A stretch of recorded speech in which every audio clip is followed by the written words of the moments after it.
माननीय अध्यक्ष महोदय, हम एकटा महत्वपूर्ण विषय के तरफ सदन के ध्यान आकृष्ट करऽ चाहब।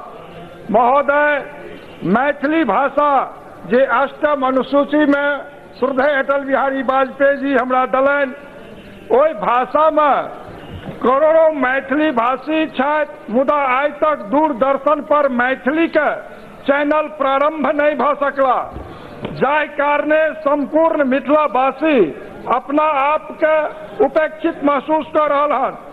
महोदय, हम अहाँ से मांग करऽ चाहब अहाँ के माध्यम से जे भारत सरकार जे हमार लोकप्रिय प्रधानमंत्री परम आदरणीय श्री नरेंद्र भाई मोदी जी के संस्कृति संरक्षण संवर्धन लेल जे कृत संकल्पित छथि। महोदय, अहाँ हमरा मैथिली भाषा के संस्कृति के विकास के लेल 24 घंटा दूरदर्शन पर मैथिली टीवी चैनल प्रारंभ कैल जाय, जाहि लेल संपूर्ण मिथिलावासी अहाँ के आभारी रहत। बहुत बहुत धन्यवाद।